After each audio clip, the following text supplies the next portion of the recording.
Και βέβαια, καλησπέρα, περιμένετε κάποια σχόλιά μας για 4-5 λεπτά το πολύ, γιατί μετά ο καθηγητής Ανδρέας Αθηναίος έχει το λόγο κάθε Δεύτερη, όπως έχουμε πει, Τετάρτη. Ναι, είναι οι συνάδελφοί μας, οι νεότεροι, οι οποίοι έχουν, ξέρω εγώ, και τα λοιπά, λένε πολλά. Νομίζω ότι η πιο σοφή απάντηση σε αυτή την ιστορία ήταν του Προέδρου του Εθνικού Συμβουλίου Ραδιοτηλεόρασης, του κ. Λασκαρίδη, ο οποίος είπε, εντάξει, συγκρατηθείτε ρε παιδιά, να ακούσουμε τη μία πλευρά, να ακούσουμε και την άλλη. 3 κουβέντες. Σχετικά με την θεραπευτική αγωγή, λέμε γενικώς. Ο Ιπποκράτης, τον ξέρετε τον Ιπποκράτη, ναι, καλός άνθρωπος, είχε πει ότι εμείς, λέει, δεν κάνουμε τίποτα άλλο παρά βοηθάμε τον ασθενή μέχρι ότου τον θεραπεύσει η φύση, έλεγε. Μετά η ιατρική του, όπως γνωρίζετε, βασίζεται πάνω σε διάφορα, τέλος πάντων, φυτά, τα οποία χρησιμοποιούσε για διάφορες ασθένειες ο Ιπποκράτης, ο οποίος θεωρείται και πατέρας της ιατρικής παγκοσμίως. Αυτό το θέμα με τα φύλλα της ελιάς, συζήτηση, κουβέντα κτλ.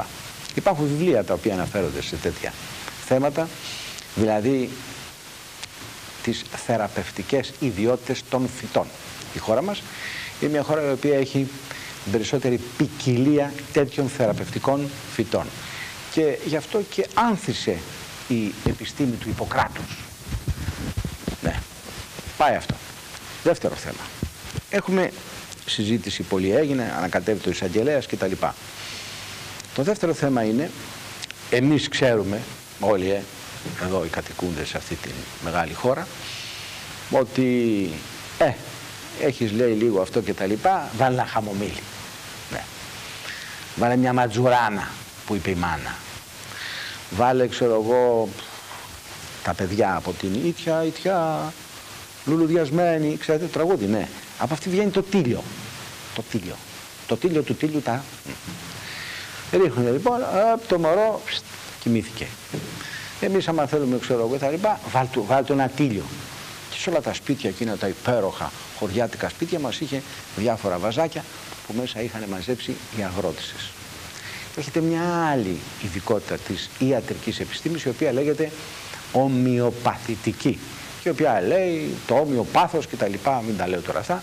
Θα κάνουμε μια εκπομπή μετά από καμιά δεκαετία μέρες με έναν ειδικό, που θυμάμαι τότε τον κλείσανε φυλακή. Διαμαντίδης το όνομά του, μπορεί να το θυμούνται κάποιοι. Ο κύριος Διαμαντίδης λοιπόν έφαγε 28 κατηγορίες. Κάτσε στο σκαμί, τον κλείσανε φυλακή, έγινε, τελικά απαλλάχθηκε και για τις 28. Είναι αυτός ο σπούδασε ιατρική, έτσι. Υπήρχε κάποιος άλλος, κυρίως Βυθούλκας, ο οποίος δεν ήταν γιατρός από ό,τι είχα μάθει τότε, αλλά ο Διαμαντίδης Σπυρίδων του Σπυρίδωνος είχε σπουδάσει ιατρική στο Πανεπιστήμιο Αθηνών, σπούδασε νομίζω στη Βιέννη κάπου ομοιοπαθητική, διότι είπα είναι μια ειδικότητα που άλλοι λένε εγώ θα γίνω γυναικολόγος, έχει πολλά λεφτά. Εγώ θα γίνω μικροβιολόγος, εγώ θα γίνω τούτο εκείνο, αυτός θα γίνω ομοιοπαθητικός.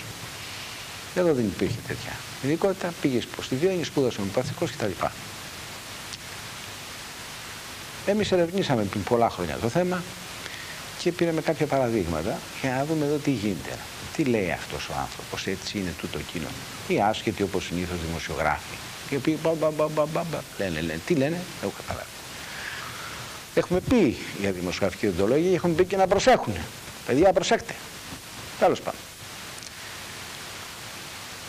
Πήραμε κάποια παραδείγματα και είπαμε αυτό, εκείνο, το άλλο.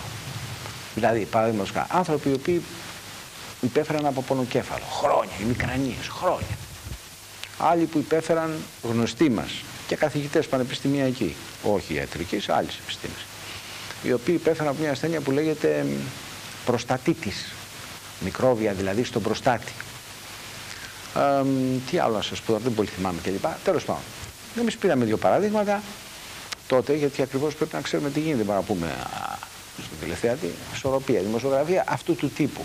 Δεν ξέρουμε αν είναι καλή ή κακή, απάνω από τη διόργα να περνάς σε ένα τεντωμένο σκηνή κάθε βράδυ, δύσκολη υπόθεση. Λοιπόν, είπαμε, για να δούμε εδώ τι μπορείς να κάνεις. Μάλιστα, ένα άτομο από αυτά ασκούσε το δημοσιογραφικό επάγγελμα. Γνωστό. Λέω λοιπόν, δεν κάνει.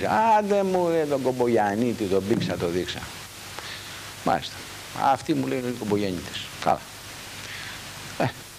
25 χρόνια. Θυμάμαι ένα που μου είχε κάνει εντύπωση να φάμε καφεργότ. Έπαιρνε καφεργότ. Δεν ξέρω τι είναι αυτό. Τώρα θυμάμαι το καφέ που είχε κάνει εντύπωση η λέξη καφές. Καφεργότ. Αυτό το θυμάμαι. Κάτι άλλο να πούμε για το κεφάλι. Ερχόταν στη δουλειά, πονοκέφαλος, πέθανα, δεν μπορώ. Κουτούλαγε. Τόσο οι μικρανίες. Πήγαινε σε διαφόρους γιατρούς, καθηγητές, τούτο, εκείνο. Τίποτα. Χρόνια ολόκληρα. Όταν έκανε κρύο, σκέπαζε το κεφάλι του με κασκόλ μέχρι εδώ πάνω. Οι μικρανίες. Τέλος πάντων, δεν μπορούσε να φτιάξει κανένας τώρα. Λέω, σε παρακαλώ. Για κανένα. Πήγαινε, χάσει τίποτα. Είχε απελπιστεί τον τελευταίο καιρό από τις μικρανίες και πήγε. Τον παραλάβε αυτός ο συγκεκριμένος ο Σπυρίδων Διαμαντίδης και του έδωσε μια σειρά από ομοιοπαθητικά φάρμακα. Και έγινε καλά. 2 χρόνια τώρα, 3.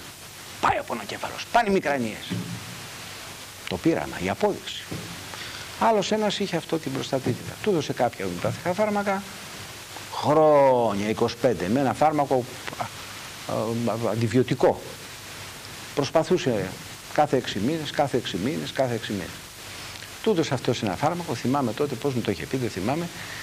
Έλεα, κάπως έλεα, κάτι έλεα.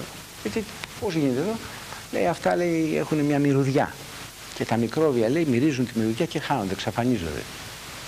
Α, θυμήθηκα εγώ, λέω, η γιαγιά που μας έδινε σκόρδο για τη γρίπη. Πάτε σκόρδο, γιαγιά. Α, το σκόρδο μυρίζει.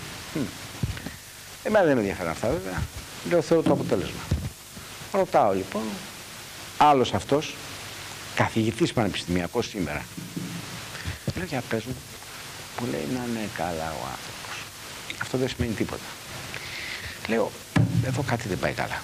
Ψάχνω και ερευνώ και διαπιστώνω ότι όλα τα πανεπιστήμια του κόσμου έχουν ειδικότητα ομοιοπαθητικών. Για τον κύριο Εισαγγελέα, που πήρε τώρα τη σκητάλη για να ψάξει, λέει, για αυτό το πράγμα. Καλά έκανε. Πολύ καλά έκανε. Δεν παίρνει τη σκητάλη να δει τώρα γιατί στην Ελλάδα δεν έχουμε στα πανεπιστήμια, που εχθές αποδείχθηκε από τον Εωκλή Σαρή στη λίστα ότι είμαστε 58η επί 590.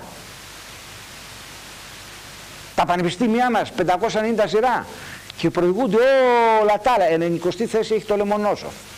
Αμερικάνικα, αγγλικά, εμείς 590 στη σειρά, αξιολόγηση αυτής της μεγάλης ειδικής επιτροπής που εδρεύει και έχει από όλες τις χώρες του κόσμου βέβαια πανεπιστήμια. Τα δικά μας στον πάτο. Λέμε μήπως Αγγελέα, γιατί στην Ελλάδα δεν έχουμε αυτή την ειδικότητα της ομοιοπαθητικής? Μαθαίνουμε επίσης ότι στην Αγγλία, λέει, η βασιλική οικογένεια δεν χρησιμοποιεί γιατρούς παρά μόνο ομοιοπαθητικούς ή και ομοιοπαθητικούς. Οι ομοιοπαθητικοί λένε, εμείς είμαστε γιατροί, επιστήμονες, αγαπούμε την επιστήμη μας κτλ. Αλλά είναι μια άλλη ειδικότητα αυτή. Δεν είναι αντιιατρική, είναι ιατρική με μια ειδικότητα που ασχολείται κτλ. Και παλιά, για να κλείσω, προπολεμικά υπήρχε ένας συμπατριώτης μας που λεγόταν Ηλίας Πέτρου. Είχε βγάλει 5 βιβλία αυτός. 5 βιβλία. Και πράγματι έλεγε ακριβώς τις ιδιότητες των διαφόρων φυτών. Επίσης, για να κλείσω, μου είπαν ότι οι μεγάλοι, τέλος πάντων, φαρμακευτικοί και στο εξωτερικό έρχονται εδώ στην Ελλάδα, διάφοροι ειδικοί βοτανολόγοι, πηγαίνουν κυρίως στα βουνά μας, στην Κρήτη επίσης, και παίρνουν μια τσαντούλα τόση δά, πολύ μικρή, τσιμπολογώντας από διάφορα, πώς τα λέμε αυτά, βότανα. Μια τσαντούλα τόση. Τι κάνει τσαντούλα τόση? Βιομηχανίες όκρη. Όχι.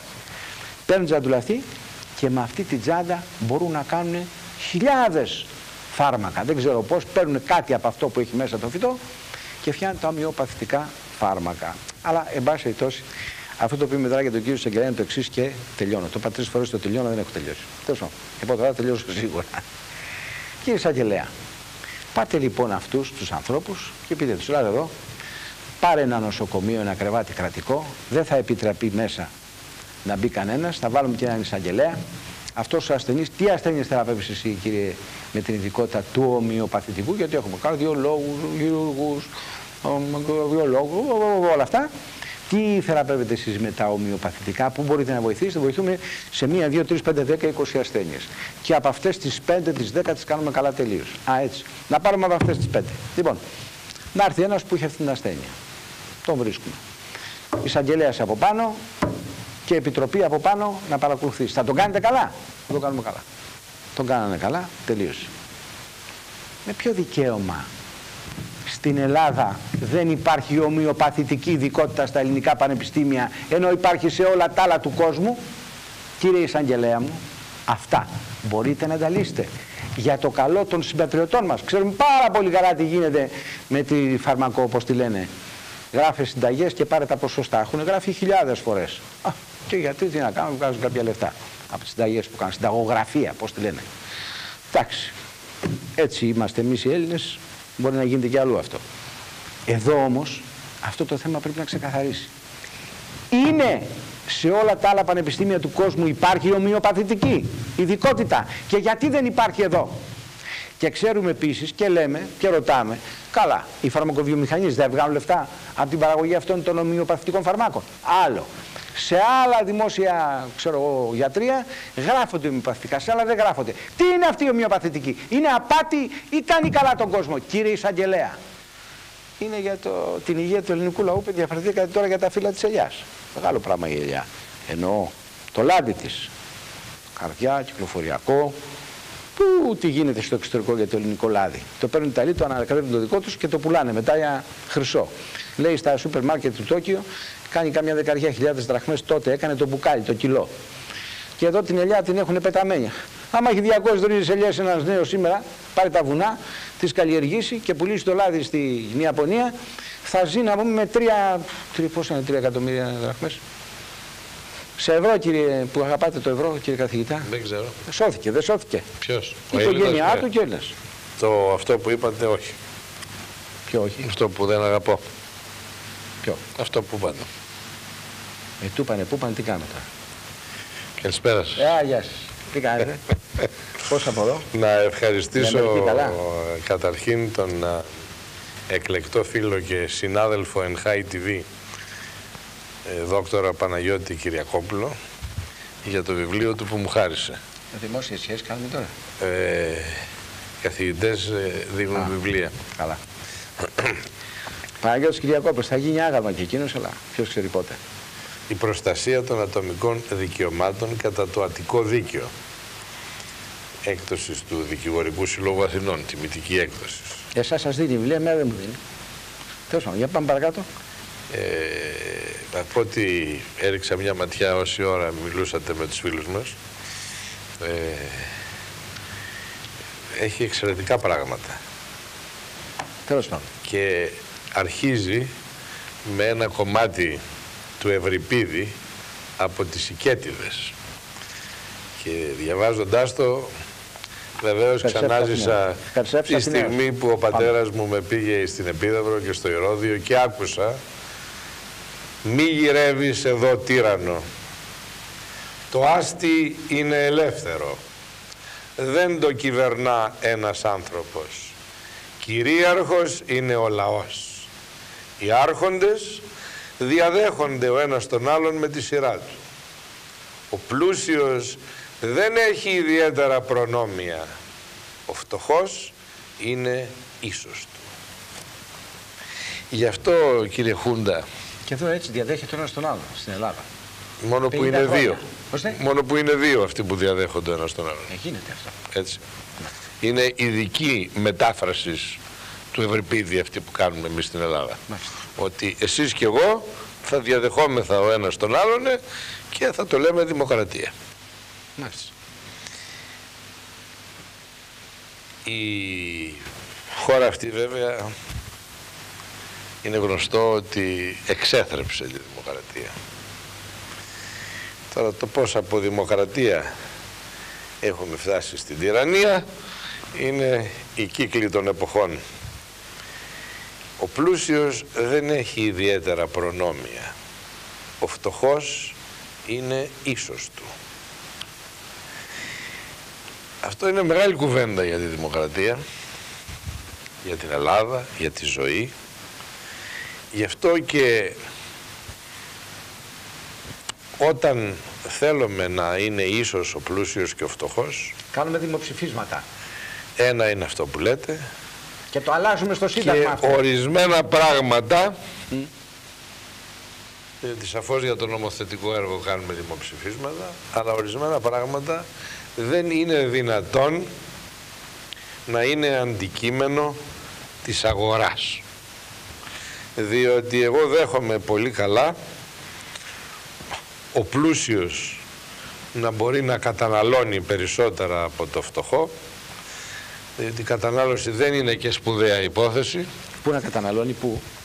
Ας μην δώσουμε προσλαμβάνουσες παραστάσεις αρνητικές. Μάλιστα. Έτσι. Διότι η κατανάλωση ούτως ή άλλως είναι μια κρεπάλη, μια ανοησία. Επομένως, αν κάποιος έχει λεφτά και θέλει να επιλέξει, γιατί δεν επιλέγουν όλοι, να χαλάνε τα λεφτά τους στην κρεπάλη.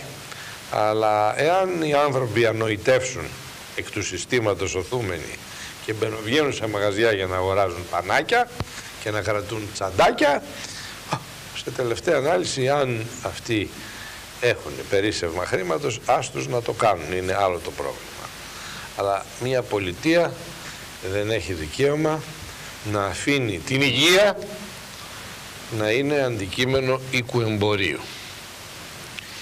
Μιλήσατε για το λάδι, κύριε Χόντα, για τα φύλλα της ελιάς βέβαια συγκεκριμένα, που είναι αυτές τις μέρες αντικείμενο συζητήσεως ή στα Αθήνας ή στην Ελλάδα, και χωρίς να το θέλω, την ώρα που μιλούσατε έγραψα Σαν Φρανσίσκο. Όταν λοιπόν πρωτοπήγα στο Σαν Φρανσίσκο και διέβην την Golden Gate Bridge, θυμάμαι ότι όταν έφαγα για πρώτη φορά στο Σαν Φρανσίσκο, ώσπου να μου φέρουν το φαγητό, μου έφεραν ένα πιατάκι με αυτό που ελληνιστή λέγεται κουβέρ, εκ του κάβερ βέβαια, έτσι.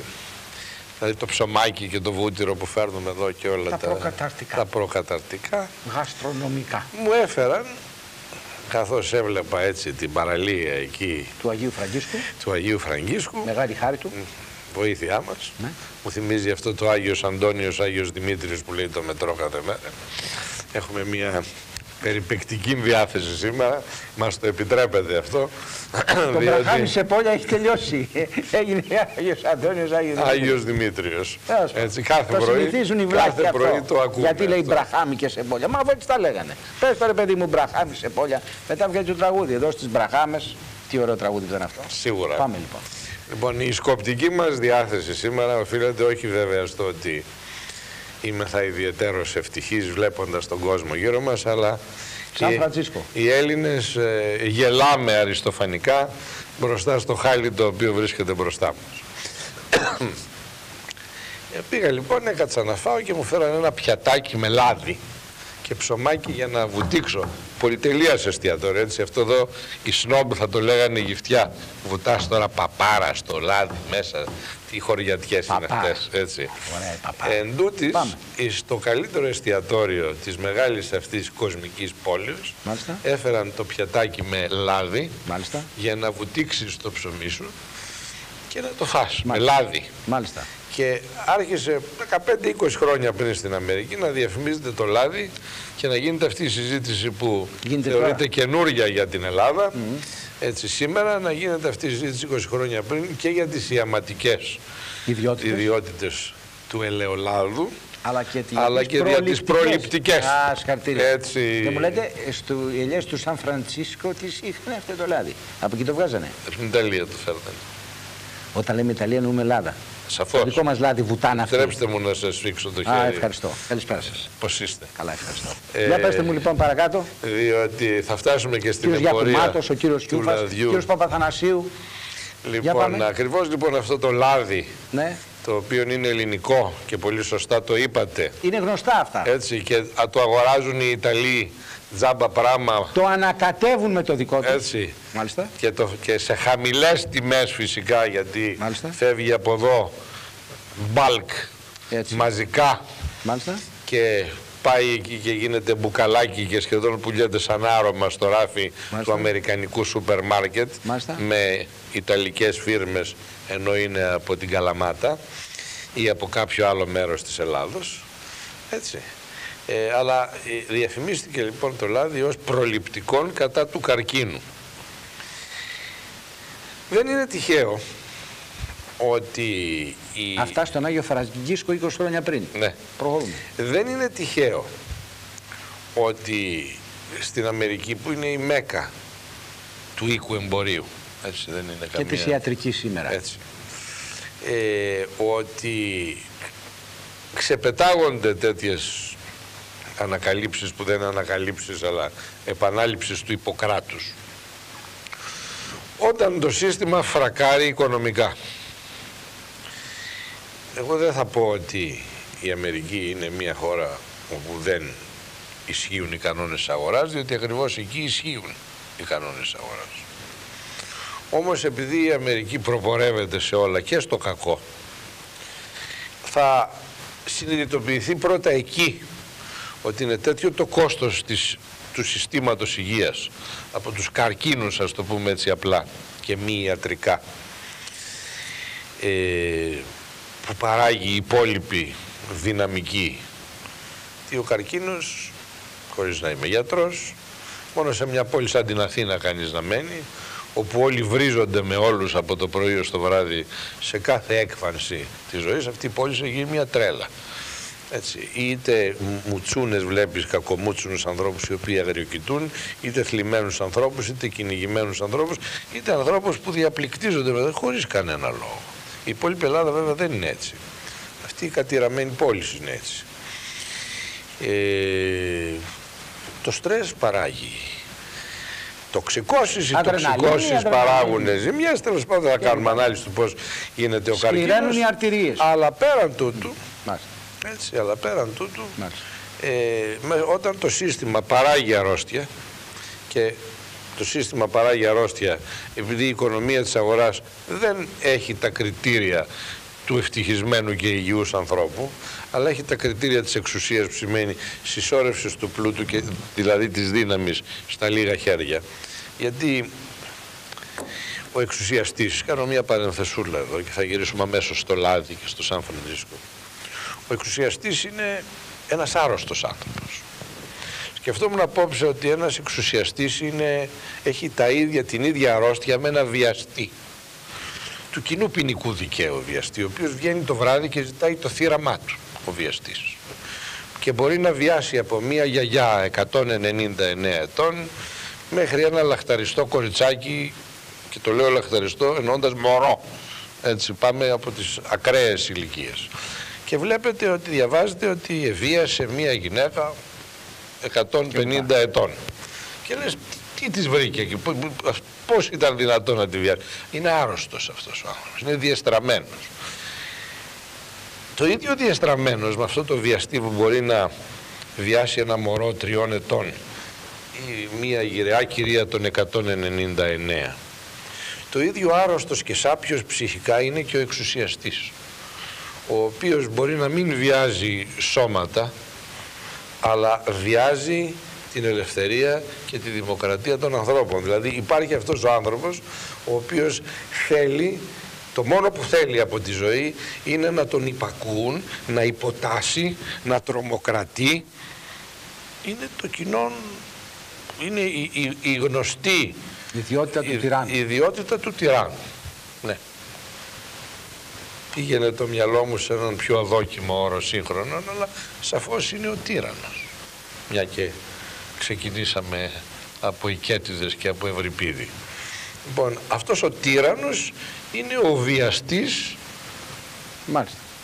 Και κάποτε, κύριε Χούντα, ο τύραννος ήταν βιαστής της δημοκρατίας.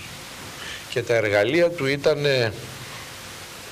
η βία, η εξουσιαστική, με την έννοια της καταπίεσης των φυλακίσεων, των λεγεώνων που θα πήγαιναν με τα κοντάρια να χτυπήσουν τον κόσμο, να τον φυλακίσουν, να τον κλείσουν σε πύργους. Οι δομές ήταν άλλες. σε αυτή την καταραμένη και σάπια παγκοσμιοποίηση, το εργαλείο του τυράννου είναι η οικονομία, κύριε Χούντα.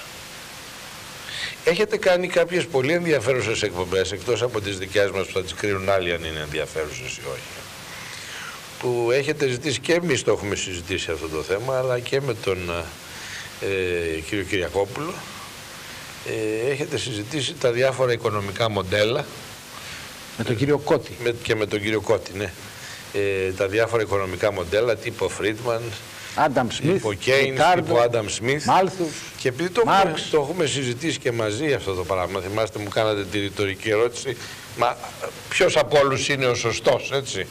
Και η απάντηση δική μου ήταν εξαρτάται από τι μοντέλο και τι αποτέλεσμα επιδιώκεις. Διότι αν μέσα στην ψυχή σου, έτσι, είναι σαν αυτό που φτιάχνει ένα πίνακα.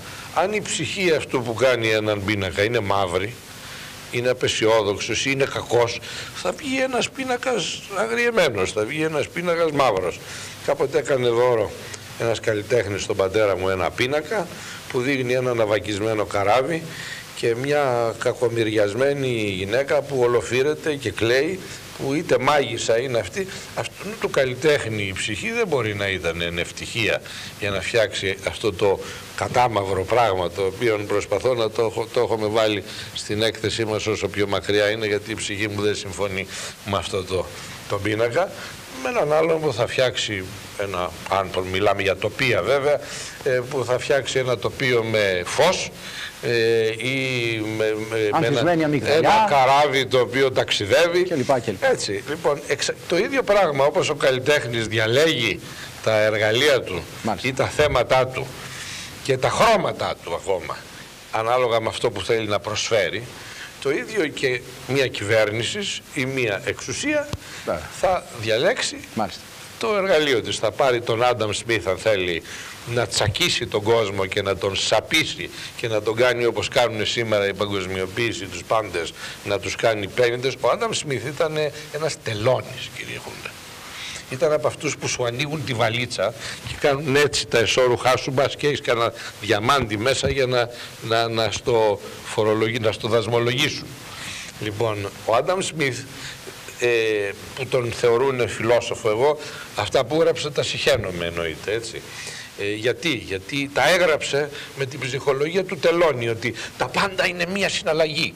Δεν έχει ψυχή ο Άνταμ Σμιθ σε αυτά που έγραψε. Είπε η ελεύθερη αγορά. Αφήστε να διαμορφώσει. Εντάξει, είπε, αλλά άμα το κουβεντιάσουμε το θέμα, αυτά που λέει και οι προϋποθέσεις που λειτουργούν αυτά που λέει είναι ανύπαρκτες. Έτσι. Βασίζεται σε ένα καθαρά θεωρητικό μοντέλο, αλλά μέσα του, αν θέλουμε να δούμε την ψυχή του καθενός που διατυπώνει μια θεωρία. Μιλάει τώρα ο καθηγητής Ανδρέας Αθηναίος, οικονομικής επιστήμης στα Πανεπιστήμια των ΗΠΑ, για να μην λέμε ότι είμαστε μέσα του λοιπόν. Μακριά. Μέσα του λοιπόν, Πάμε, ο Άνταμ Σμιθ ήταν αυτός ο τελώνης που έβλεπες σε αυτό το ωραίο αεροδρόμιο του ελληνικού που σε περίμενε να μπει στην Ελλάδα, ο οποίος τελώνης ήθελε να ανοίξει όλα τα κουτιά. Έπεσα πάνω σε έναν τέτοιον μια φορά και μου λέει, έφερα 12 κουτιά, είναι σχετικό με το θέμα μας αυτό, δεν λέμε απλώς προσωπικές εμπειρίες. Είχα γυρίσει, ήταν παραμονή Πάσχα και ήρθα με 12 κουτιά και πήγα από την πράσινη γραμμή, αυτός μου έλεγε να πάω από την κόκκινη και μου θύμισε τον Άνταμ Σμιθ.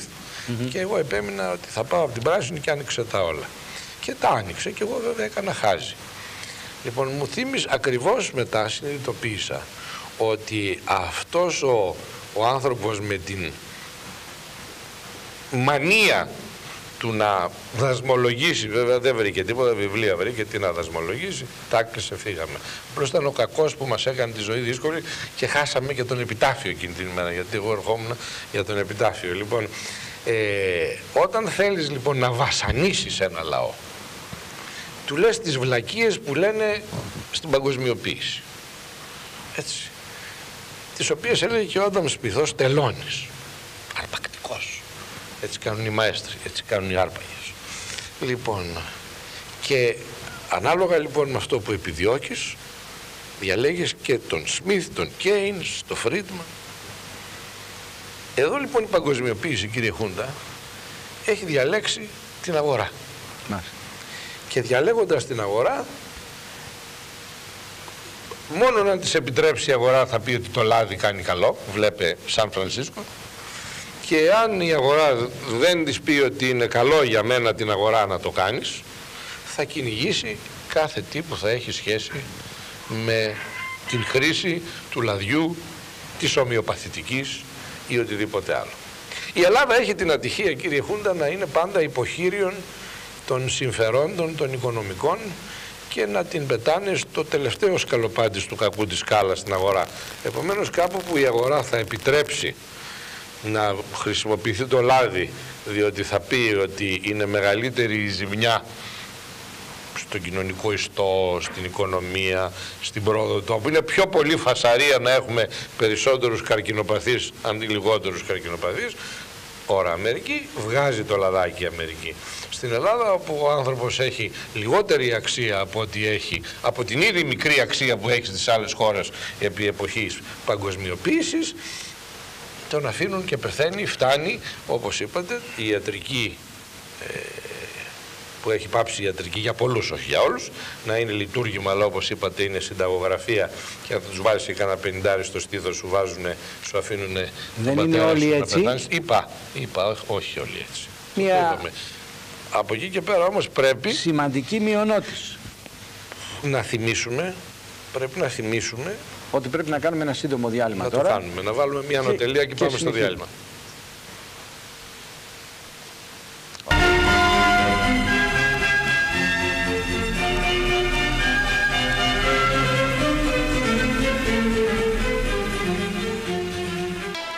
Χάι, τηλεόραση 24 ώρες το 24ωρο. Εκπέμπει από το όρος του ημιτού στο κανάλι 64 στα UHF. Ενώ από το όρος της Πάρνηθας στο κανάλι 70 στα UHF. Χάι, ηλεκτρονική διεύθυνση www.hi.gr. Ηλεκτρονικό ταχυδρομείο hi.gr. Χάι, τηλεόραση με άποψη. Δεύτερο μέρος, σεβαστοί τηλεθεατές, και δεν ξέρω βέβαια πώς το είπε αυτό ο καθηγητής Ανδρέας Αθηναίος, αλλά είναι και πραγματικά περιστατικά τα οποία πρέπει να τα λέμε και καμιά φορά και δημόσια. Αυτή είναι η ομορφιά. Έτσι, ναι, το κυνήγι της αλήθειας. Τώρα λοιπόν θυμήθηκα ότι πριν από 3 χρόνια περίπου ή 4, μας είχε πάρει εμένα και πάλι οι γνώριμοι και φίλοι, το Γιάννη τον Πετρίδη, το γνωστό αυτό κολοσσό στην δισκογραφία μας, ο Κωστάκης ο Γιαννίκος. Κώστας Γιαννίκος, σημερινός ιδιοκτήτης του Επενδυτή, του Άλτερ και δεν ξέρω πόσες άλλες μεγάλες επιχειρήσεις έχει. Παλιά γνωριμία από τον καιρό που είμαστε, που λέμε, πολύ νέοι, σχεδόν παιδιά. Και να πάμε και τα λοιπά, και μας πήγε μία μέρα, θυμάμαι, 3 χρόνια, στο Πεντελικόν. Εμείς δεν συνηθίζουμε να πηγαίνουμε στο Πεντελικόν, δεν έχει σημασία, όμως είναι ένα ωραίο εστιατόριο, δεν το λέω για διαφήμιση τώρα, αλλά τι το λέω γιατί είναι ένα στοιχείο. Και θυμάμαι, μας έφερα λοιπόν ένα μπολ με λάδι. Και τον είδα λοιπόν που πήρε το ψωμί, ένα ψωμί με σπόρους μάλιστα μέσα, το βούταγε στο λάδι και το έτρωγε. Και εδώ στο ίσα και εδώ στο ίσα. Λέω, τι γίνεται εδώ, εμείς οι βλάχοι, όπως λάχοι, δηλαδή, εγώ θυμήθηκα πια τη γιαγιά μου τώρα, που γέμιζε το λάδι τώρα με τη σκούπα. Το γέμιζε. Μας έβαζε μια φέτα ψωμί από το καρβέλι τόση στην σιδηροσιά, στο τζάκι, άρπαζε, έτσι και εγώ ήταν λοιπόν. Μετά έπαιρνε το λαδικό και μας έβαζε επάνω λάδι, μας έδειχνε και λίγο ρίγανη στο ψωμί. Τι γεύση ήταν αυτή. Λάδι ελληνικό, σαν βουτύρο ήταν. Φοβερό πράγμα. Μάλιστα. Πάμε λοιπόν και τη ρίγανη. Βλέπετε το χέρι του καθηγητή. Πάμε λοιπόν, προχωρούμε. Δεύτερο μέρος. Βάζω τη ρίγανη εγώ. Πάμε λοιπόν, προχωρούμε. Αυτό λοιπόν που λέτε, κύριε Χούντα, αφήνοντας λοιπόν. Έτσι είναι. Ναι. Και αυτό γίνεται στον Άγιο Φραντίσκο. Ναι. Μάλιστα. Και η διαφορά δεν ήταν στο να... 20 χρόνια πριν. Ναι. Στο να μην τρως λάδι για να δείχνεις ότι είσαι αριστοκράτης, αλλά ήταν στο να τρως λάδι και βεβαίως να το τρως όπως ένας άνθρωπος αξιοπρεπής. Δεν υπάρχει αριστοκράτης. Επομένως βλέπουμε ότι και αυτό στην πατρίδα μας αυτές τις μέρες, το θέμα του λαδιού, είναι θέμα συμφερόντων και οικονομίας της αγοράς. Εδώ κάποιους δεν συμφέρει να χρησιμοποιηθούν πράγματα σε ευρεία έκταση που αλλού είναι μια συνηθισμένη περίπτωση. Βλέπετε λοιπόν ότι... Εδώ μιλάνε για το φύλλο της ελιάς όμως, ναι, σιγά. Ναι. Για το φύλλο της ελιάς, το οποίο εμείς εκείνη την εποχή, μιλάμε παλιά, συγγνώμη και τι όλα σημαντικά τα... Θυμάμαι που όταν γινόταν η συγκομιδή της ελιάς, μετά κόβαν τα κλαδιά και περνούσαν τα κοπάδια της περιοχής, τα πρόβατα και τρώγανε τα φύλλα. Αυτά τα φύλλα είναι πικρά, όπως θα έχετε καμιά φορά τύχει να φάτε. Έχουν μια πικρίλα.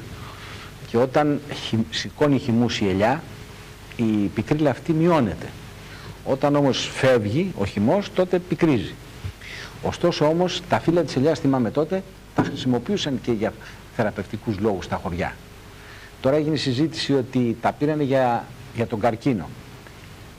Έχει γίνει όμως η έρευνα και στη Γερμανία πρόσφατα, αλλά και στις ΗΠΑ λίγο πριν, που λέει ότι το λάδι είναι... Σαφέστατα. Δεν θεραπεύει. Και προληπτικών. Έτσι. Μην τα μπερδέψουμε τώρα για τα φύλλα, γιατί τώρα αυτή η συζήτηση γίνεται. Εντάξει, αλλά πάντως θα και πρέπει... Και φέρανε τα φύλλα της ελιάς με το νερό του καματερού, το οποίο ξέρετε τι είχε μέσα. Ραδιενέργεια είχε. Θα πρέπει λοιπόν να είμαστε ενήμεροι ότι κάθε αντίσταση στο καινούριο έχει να κάνει με οικονομικά συμφέροντα. Δεν λέμε τίποτα καινούριο. Αυτό που είπατε πριν για τη συνταγογραφία, ξέρετε, οι γιατροί μας στην Ελλάδα, βέβαια σε όλο τον κόσμο, από την Αμερική ήρθε αυτό το φαινόμενο, έτσι μην τα βάλουμε με το ιατρικό επάγγελμα. Θα ήθελα να το πω λειτουργήμα, αλλά το έχουν κάνει επάγγελμα. Όχι όλοι. Όχι όλοι. Κρεμαστινός, ας πούμε. Δεν γενικεύω. Παράδειγμα, λέω. Ποτέ δεν γενικεύω. Οι φίλοι μας το γνωρίζουν. Όμως, μεγάλα ονόματα. Το πρόβλημα σαφώς της ιατρικής στη χώρα μας είναι ότι εγώ δέχομαι και το έχω δεχτεί πολλές φορές ότι οι γιατροί μας δεν αμείβονται σωστά. Και είναι ευθύνη της πολιτείας. Μάλιστα είχα μια συζήτηση με έναν πολύ καλό φίλο γιατρό. Δεν τους διέγραψα όλους. Διέγραψα αυτούς που σκότωσαν τον πατέρα μου. Ή τον άφησαν να πεθάνει από αμέλεια. Αποφάσισαν ότι θα πεθάνει κάποιοι άλλοι. Αλλά επειδή μιλάω με γιατρούς και εξακολουθώ να έχω φίλους γιατρούς, είπαμε και συμφωνήσαμε ότι το πρόβλημα της αμοιβής των γιατρών μπορώ να πω ότι δεν είναι παραδεκτό, είναι χαμηλό. Είναι ένα πρόβλημα που δεν το λύνει η πολιτεία. Το θέμα της δωρεάν υγείας. Στο Σαν Φραντζίσκο το έχουν λύσει? Δεν λέω ότι το έχουν λύσει. Δεν είπα τέτοιο πράγμα. Αλλά θα μπορούσε να το λύσει η ελληνική πολιτεία αν ήθελε. Η Αμερική έχει ταχθεί ότι όποιος έχει λεφτά ζει και όποιος δεν έχει πεθαίνει. Είναι μια χώρα δαρβηνική, ζούγκλας, όπου το λιοντάρι τρώει το μικρότερο ζωάκι και κάτι μεγαλύτερο από το λιοντάρι τρώει το λιοντάρι. Εάν σ' αρέσει πας και κάτσε εκεί. Αν δεν σ' αρέσει πας και κάτσε αλλού. Έτσι. Το θέμα είναι ότι την Ελλάδα δεν τη θέλαμε δαρβηνική κοινωνία, κύριε Χούντα. Δεν τη θέλαμε ότι θα επιβιώνει ο πιο επιθετικός, όχι ο πιο ικανός, ο πιο επιθετικός, ο πιο άγριος. Έχει μεγάλη διαφορά. Έτσι, η κοινωνία του Δαρβίνου είναι η κοινωνία της ζούγκλας. Την Ελλάδα δεν τη θέλαμε έτσι. Είπαμε ακριβώς διότι είναι η χώρα όπου βρήκανε οι πρόγονοί μας, οι αρχαίοι, ας το πω απλά, βρήκαν τις μεγάλες αλήθειες και ανακαλύψαμε ότι είναι ανόητο να ζεις σαν τη ζούγκλα και ο ελληνικός πολιτισμός είπε ότι υπάρχει κάτι καλύτερο από τη ζούγκλα. Για να το εφαρμόσουμε λοιπόν αυτό δεν μπορούμε να κατεβάσουμε τα λειτουργήματα και να τα κάνουμε επαγγέλματα και δεν μπορούμε να αφήσουμε κάποιες εταιρείες που συνταγογραφούν και επισκέπτονται τους γιατρούς για να τους πληρώσουν τα αεροπορικά ταξίδια ενός συνεδρίου και να έχω γιατρό εγώ, γιατρό, ο οποίος θα συνταγογραφεί πράγματα που δεν είναι απαραίτητα τα πλέον καλύτερα ή τα πλέον αποτελεσματικά, γιατί θέλει να πάρει τη γυναίκα του ή κάποιους άλλους και να πάνε ένα ταξίδι στην Νίκαια. Το χειρότερο που μπορεί κανείς να δει Ναι, προχωρήστε. Το χειρότερο που μπορεί κανείς να δει είναι ακόμα και στα νοσοκομεία που έχουν αφήσει τους πλασιέ διαφόρων υλικών να μπαίνουν στις πτέρυγες μέσα και να μιλάνε με τις νοσηλεύτριες και να αποφασίζουν οι νοσηλεύτριες τι προϊόντα θα πάρουν για τους ασθενείς. Και μια φορά θυμάμαι στο ναυτικό νοσοκομείο που ενεφανίστη η τότε διευθύνουσα, είναι το 2006 στις αρχές, και έβαλε τις φωνές εκεί στα θηλυκά εκείνα της συγκεκριμένης πτέρυγας και στην προϊσταμένη, η οποία καλώς έφυγε από εκεί, διότι έλεγε ρε παιδιά, δεν μπορείτε να είσαστε κλεισμένες ναυτικό νοσοκομείο Αθηνών έτσι στο δωματιάκι και να κουβεντιάζετε με τους πλασιέ τι θα παραγγείλετε, οι ασθενείς φωνάζουν. Λοιπόν, φτάσαμε σε τέτοια σημεία κατάτιας και στο ναυτικό νοσοκομείο, γιατί μπήκε μέσα το εμπόριο και αντί να κάνουμε το λειτουργήμα της θεραπείας είτε ως ιατροί είτε ως νοσηλευτές και νοσηλεύτριες, το ρίξαμε στο αλυσβερίσι του εμπορίου. Επομένως, και εγώ δεν έχω τόσες απαιτήσεις από τη δικαιοσύνη όσες έχουμε όλοι μας, γιατί δεν μπορείς όλες τις ανικανότητες μιας κοινωνίας να περιμένεις να στις λύσει η δικαιοσύνη. Δεν έχω καμία ένσταση σε αυτά που απευθύνατε προς τον κύριο Εισαγγελέα. Αλλά λέω ότι δεν. Εκείνος αυτεπαγγέλτος νομίζω ασχολείται με το θέμα. Σίγουρα, καμία αντίρρηση. Και του λέω, ασχοληθείτε και ανάποδα τώρα. Ναι. Εγώ έχω έναν μεγάλο σεβασμό στην ελληνική δικαιοσύνη. Αυτό είναι ίσως η μόνη που δεν με έχει προδώσει σε αυτή τη χώρα. Έτσι. Αλλά λέω ότι σε μια κοινωνία δεν μπορείς να τα αφήνεις, να περιμένεις, να προσδοκάς να στα κρατήσει όλα όρθια η δικαιοσύνη, γιατί είναι σαν να περιμένεις από μία κολόνα ενός σπιτιού να κρατήσει όλο το σπίτι όταν όλες οι υπόλοιπες κολόνες έχουν τσακίσει. Να γυρίσουμε λίγο στο λαδάκι στην Ιταλία και στα υπόλοιπα, γιατί μπαίνουμε σε μία άλλη φάση. Μιλώντας πάντα για το να αφήνεις την αγορά, στη δαρβινική αγορά του Σμιθ, τα πάντα.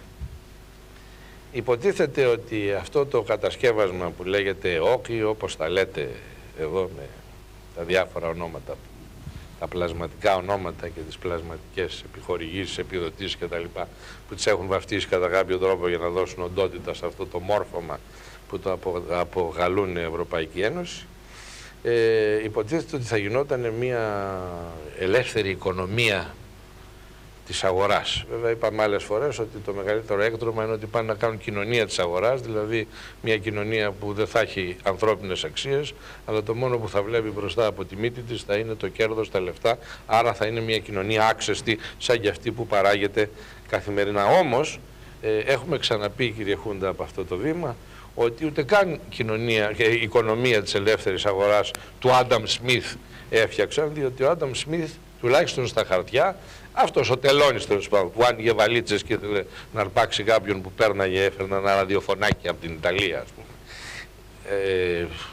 Αυτός ο τελώνης λοιπόν δεν ήθελε τόση κακία ή τόση στρέβλωση, διότι εδώ οι επιδοτήσεις δόθηκαν κατά ένα τέτοιο τρόπο, ώστε οι χώρες που είχαν το πάνω χέρι να κρατήσουν τις αγορές και να τις χάσουν οι χώρες που είχαν το κάτω χέρι. Δηλαδή εδώ επιδοτήθηκε η Ελλάδα για ξεπάτωμα της ελιάς και των αμπελιών, ώστε να κερδίσει την αγορά της ελιάς ή του λαδιού η Ιταλία και του κρασιού η Γαλλία. Ελεύθερη αγορά. Και του γάλακτος οι βόρειες χώρες. Οι βόρειοι.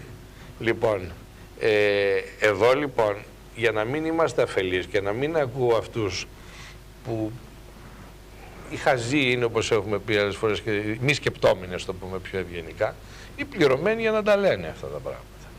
Διότι δεν μπορεί κανείς να μου λέει ότι αυτό που φτιάχτηκε είναι ελεύθερη αγορά, γιατί η ελεύθερη αγορά, η ελεύθερη ανταγωνιστική οικονομία της αγοράς που έγραψε ο Άνταμ Σμιθ, τι λέει, κύριε Χούντα μου?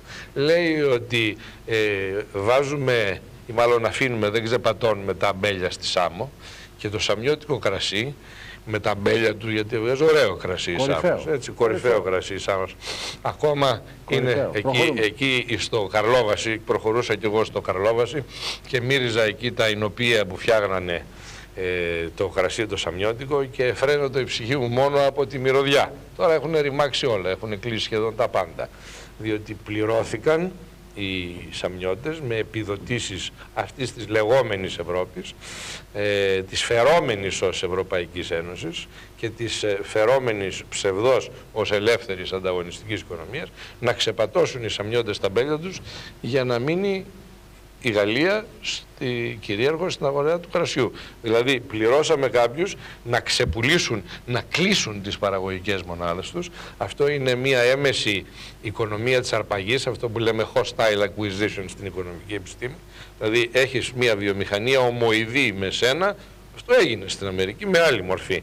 Υπήρχε μια βιομηχανία παραγωγής οικοδομικών υλικών που την είχε ο Αθηναίος και μια άλλη που την είχε ο Χούντας. Αυτό ήταν βέβαια ολιγοπόλιο, δύο βιομηχανίες, δεν μονοπόλιο, μία, έτσι. Επομένως ξυπνάει μια μέρα ο Αθηναίος και λέει: εγώ θέλω να επικρατήσω στην αγορά. Πώς θα κλείσω το Χούντα? Και υπάρχουν κάποιοι τρόποι να πάρω τις μετοχές σας, να πληρώσω, εκτός αν είχατε το 90% των μετοχών ή το 55%.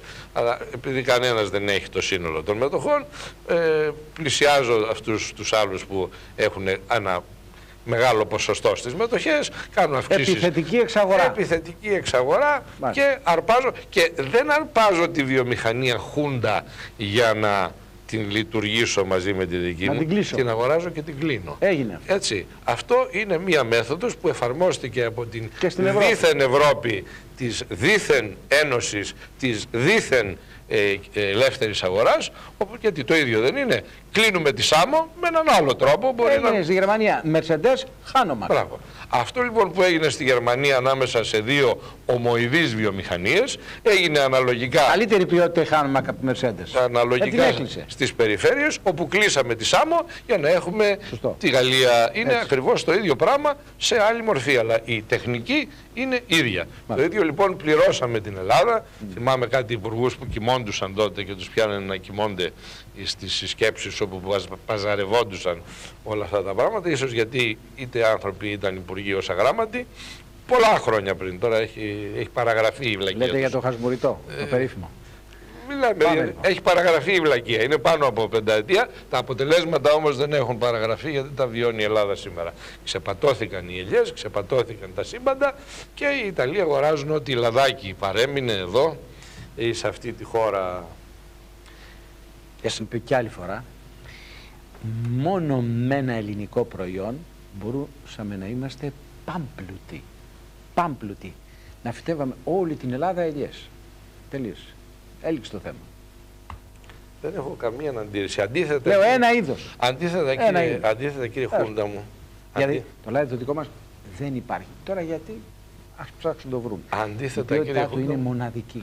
Φροντίσαμε να ερημώσει αυτός ο τόπος. Όπου δεν τον ερημώσαμε με άλλες μέθοδες που θα έλεγαν κάποιοι μη γνωρίζοντες καλά την ελληνική, ο τεστ της ΔΕΗς και τα διάφορα. Της ΔΕΗς, ναι. Έτσι. Του κυρίου Δεϊθόμεν. Ό,τι δεν ρήμαξε σε αυτόν τον τόπο η αντίστροφη περιφερειακή ανάπτυξη, δηλαδή οι περιφερειακές ανισότητες, μάλιστα, έτσι, τα ρήμαξε ο επιδοτούμενος οριμαγδός. Ξέρετε ότι κάποια νησιά μας, τα οποία είχαν τη δυνατότητα να εκτρέφουν γιδοπρόβατα, και θα μοιάζω λίγο αυτή τη στιγμή με τον Σωτήρη τον Σοφιανόπουλο, ο οποίος ασχολείται με τα γιδοπρόβατα και την τροφή τους, κοντέψαν ή κοντεύουν ακόμα να καταστραφούν από την υπερβόσκηση, γιατί επιδοτήθηκαν να υπάρχουν γιδοπρόβατα παραπάνω από την ικανότητά τους και πολλά διάφορα τέτοια. Επομένως εδώ έχουμε επιδότηση για να καταστραφεί η χώρα. Χώρια που οι επιδοτήσεις όλες, όπως είπαμε σε άλλη μας εκπομπή, δεν απορροφήθηκαν, αλλά και οι απορροφηθήσεις επιδοτήσεις χρησιμοποιήθηκαν για την αποδόμηση της χώρας, για το ξερίζωμα της γεωργίας, για να κόψουμε τα καΐκια, για να καταστρέψει ο άλλος το καΐκι του, να πάψει να είναι αλλιεύς. Πήγαινε, έκοβες το καράβι σου, το καΐκι σου, το αλλιευτικό, τάγκα το Υπουργείο Γεωργίας, πάρε μια επιδότηση για καταστροφή του αλλιευτικού σου στόλου. Καταστράφει λοιπόν ένα μεγάλο κομμάτι του αλλιευτικού στόλου της Ελλάδας, 20% η κάλυμνος ανεργία παραδείγματος χάριν. Έτσι, με απόψινά στατιστικά στοιχεία, ύστερα από κάποια συζήτηση με επαΐοντας. Λοιπόν, κόψαμε τα καΐκια μας, ξυλώσαμε τις ελιές μας, ξυλώσαμε τα αμπέλια μας, ζήτω η ελεύθερη ανταγωνιστική οικονομία της Ευρώπης. Έσχος στην προπαγάνδα και στο ψεύδος αυτής της φράσης. Έσχος σε αυτή την υποκρισία και στην απάτη με την οποία καθημερινοί και κράκτες εξαπατούν τους λαούς και συγκεκριμένα τον ελληνικό λαό, που με ενδιαφέρει λίγο παραπάνω από τους άλλους, γιατί είναι το σπίτι μου, γιατί ο πατέρας μου με ενδιαφέρει περισσότερο από κάποιον άλλον που δεν ήξερα, χωρίς να σημαίνει ότι δεν ήθελα να πεθάνει εκείνος και να μην πεθάνει ο δικός μου. Δεν έπρεπε ούτε ο δικός μου να πεθάνει, ούτε του άλλου. Αλλά όπου δεν μπήκε αυτός ο δαίμονας, μπήκε οι επιδοτήσεις της διάλυσης, και διαβάζω εδώ στην σημερινή απογευματινή ότι ο δήμαρχος της Σύμης, και συμβαίνει να έχω πολλούς φίλους Σιμιακούς που μένουν και στη Ρόδο, θα βάλει λουκέτο στο Δημαρχείο, διότι δεν πατάει καράβι. Είχαμε κουβεντιάσει για τη Σαμοθράκη την άλλη φορά. Η ωραία πολιτική της ελεύθερης ανταγωνιστικής οικονομίας της Αχλαμάρας, που εσείς τη λέτε της αγοράς, έχει ερημώσει την Ελλάδα. Κοπήκαν οι γραμμές, δεν πάνε τα καράβια στα νησιά. Η ελεύθερη οικονομία της Ευρώπης σημαίνει ότι δεν πάνε τα καράβια στα νησιά. Οι επιδοτήσεις πάνε να ξυλωθούν οι πόροι των νησιών, να ξυλώσουμε τα μπέλια, να ξυλώσουμε τις ελιές, κόβουμε τα καράβια, ερημώνουν τα νησιά, ερημώνει η Ελλάδα, καταστρέφεται το σύμπαν. Ζήτω ο Άνταμ Σμιθ. Χώρα προς κατάληψη. Και θα κλείσω, κύριε Χούντα, απόψε, γιατί ο χρόνος μας καλεί να κλείσουμε, με ένα άρθρο. Δεν με ενδιαφέρει ποιος το έγραψε, ούτε ποιο φίλο το δημοσιεύει, γι' αυτό και θα κλείσω την προμετωπίδα της εφημερίδας. Λέει «Εάλλο η Ελλάς». Παρακαλώ, και να ξέρετε ποιο είναι η εφημερής αυτή, αγνοήστε το ποια εφημερής είναι. Δεν έχω τίποτα με την εφημερίδα, ούτε με τους ανθρώπους που είναι, εγώ δεν τους ξέρω, αλλά είναι φίλοι φίλων μου, ας πούμε, οπότε δεν με απασχολεί η εφημερίδα. Με απασχολεί όμως ο τίτλος. Λέει «Εάλλο η Ελλάς». Εδώ λοιπόν είναι μια διαπίστωση αυτής της εφημερίδας ότι πραγματικά η ελληνική οικονομία φεύγει από τα ελληνικά χέρια. Έχουμε μια άλωση της ελληνικής οικονομίας. Πάβει η ελληνική οικονομία να είναι ελληνική. Και να μην ακούσω τον αδόκιμο όρο ότι τώρα στην παγκοσμιοποίηση το χρήμα κυκλοφορεί. Τώρα στην παγκοσμιοποίηση το χρήμα κυκλοφορεί, αλλά εάν εγώ δεν έχω τίποτα το ιδιόκτητο, γίνομαι ένας δούλος, γίνομαι ένας υπάλληλος. Διότι στις αστικές κοινωνίες, εκτός αν αλλάξουμε καθεστώς, αλλά υπό το καθεστώς που υπάρχει, το πολιτιακό καθεστώς που υπάρχει σε αυτό που σεις αποκαλείται ελεύθερη ανταγωνιστική οικονομία της αγοράς και ΕΟΚ, ο ιδιοκτήτης των μέσων παραγωγής είναι το αφεντικό στην κορφή της πυραμίδας και όλοι οι άλλοι είναι μια άμορφη μάζα δούλων, ταλαιπωρούμενων και προς αλωτρίωση και για την σκουπιδομηχανή. Έτσι, επομένως, αν κάποιοι άνθρωποι δεν θέλουν να τους βάλουν στη σκουπιδομηχανή και να τους κάνουν μάζα, πρέπει να διατηρούν το δικαίωμα της ιδιοκτησίας και την ιδιοκτησία. Επομένως, ως χώρα εμείς, αυτή η εφημερίδα λέει «Εάλλο η Ελλάς», δηλαδή αποδέχεται αυτό το άρθρο ότι υπάρχει άλωση της οικονομίας της Ελλάδος και της Ελλάδος. Και εγώ όταν το είδα λέω μπράβο τους, είναι οι άνθρωποι καλοί, και ανοίγω μέσα και μου έρχεται κόλπος. Και ανοίγω το επόμενο φύλλο και λέει «Ευπρόσδεκτη άλωση». Αφήστε τους, λέει, τα πάρουν όλα. Ξέρετε τι ωραία είναι. Αυτά τα πάρουν όλα. Μου θυμίζει κάποιον συνάδελφό μου έτσι στα βορειοανατολικά σύνορα της χώρας, μου είπε άσε μου τα λεφτά σου να τα κάνω εγώ κουμάντο και εφεύγασαι από τη μέση, μην κουραστείς. Λοιπόν, εδώ αυτό το άρθρο ομιλεί περί ευπρόσδεκτης άλωσης και μου θυμίζει αυτό το άρθρο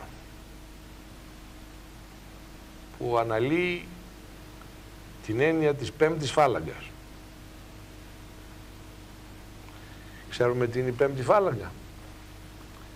Ότι πάντοτε όταν πρόκειται να καταληφθεί μια χώρα, και δεν είναι καθεστωτικό το θέμα, γιατί άλλοι αναλυτές το πάνε, οι φασίστες, η πίση, η δείξη κτλ. Δεν είναι θέμα πολιτιακό ή πολιτικό, δεν είναι θέμα αριστερή, κεντρώη, δεξί, φασίστες, ακραίοι. Αυτά είναι χαμηλού επίπεδου πολιτική ανάλυση ή πολιτική κουβέντα.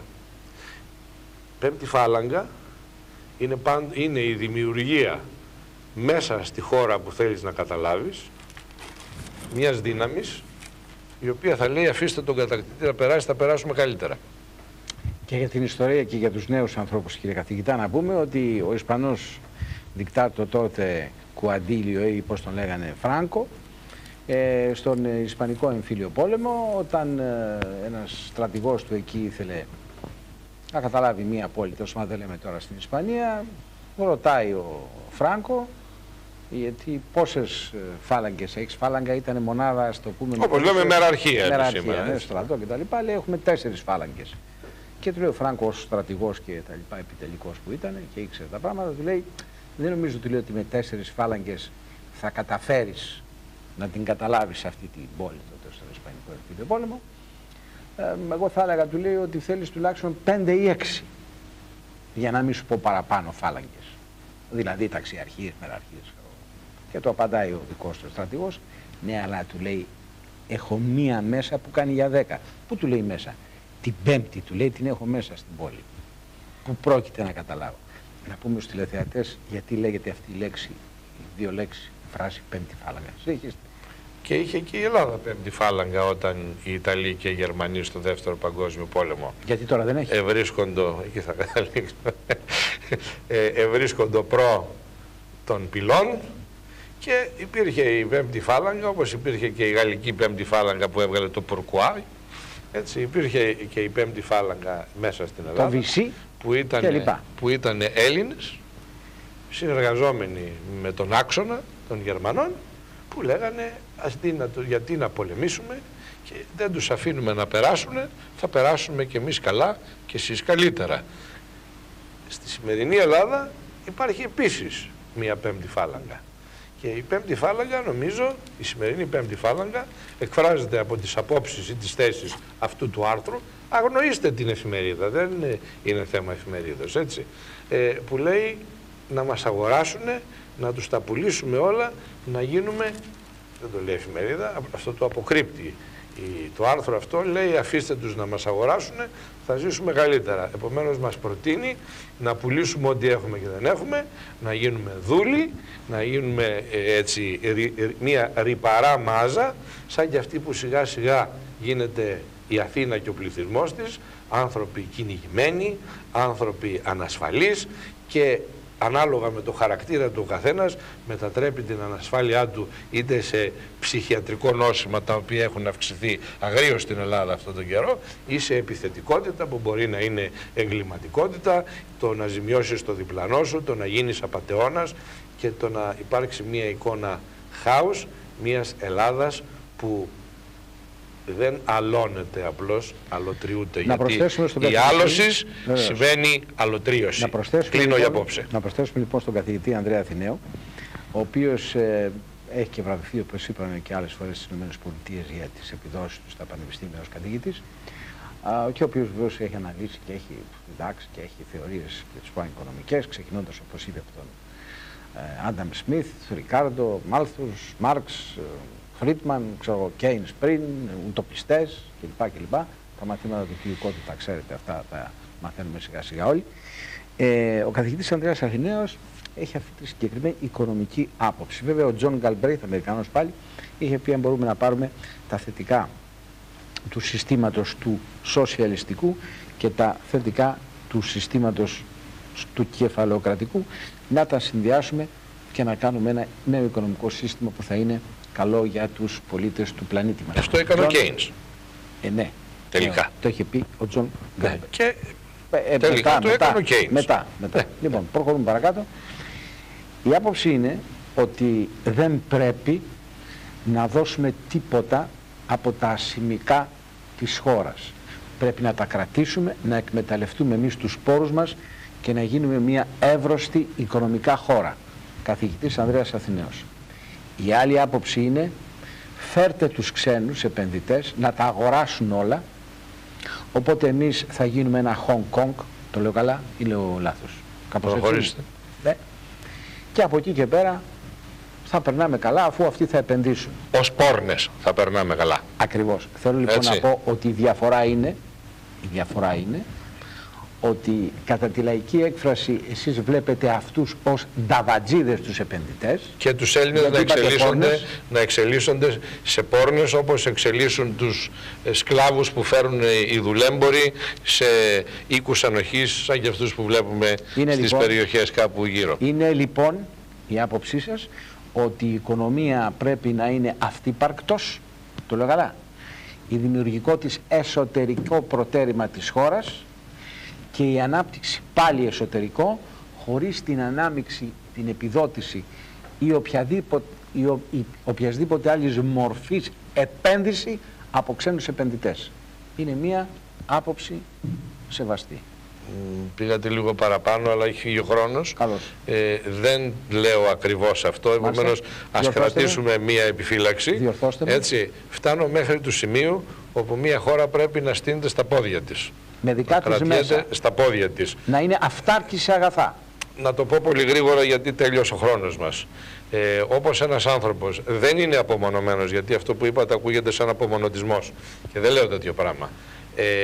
Όπως πιστεύω ότι ένας άνθρωπος πρέπει να είναι κοινωνικότατος, διατηρώντας όμως την ταυτότητά του και την αυτοτέλειά του, αλλά σαφέστατα κοινωνικότατος και συνυπάρχον με τους άλλους ανθρώπους, το ίδιο πρέπει να κάνει και μια χώρα. Αυτά για τα 30 δευτερόλεπτα που έχω να απαντήσω σε αυτό που με ρωτάτε.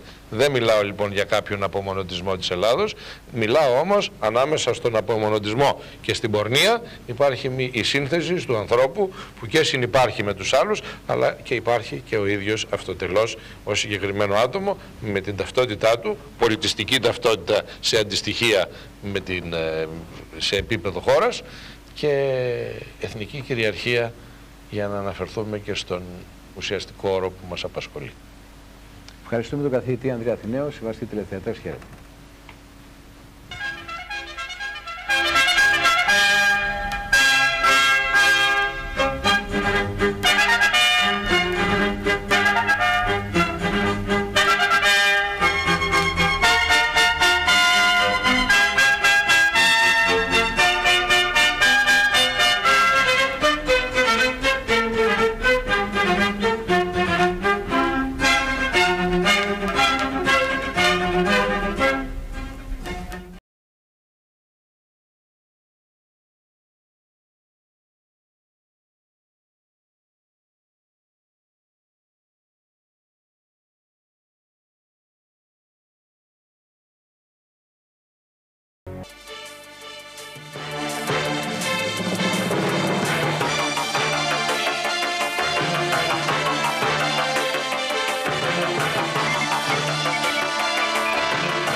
Χαίρετε κυρίες και κύριοι. Τη διενέργεια προκαταρκτικής εξέτασης με αφορμή το θόρυβο που έχει δημιουργηθεί με παρασκεύασμα από φύλλα ελιάς και τις υποτιθέμενες θεραπευτικές ιδιότητές του διέταξε ο προϊστάμενος της Εισαγγελίας Πρωτοδικών, κύριος Παναγιώτης Πούλιος.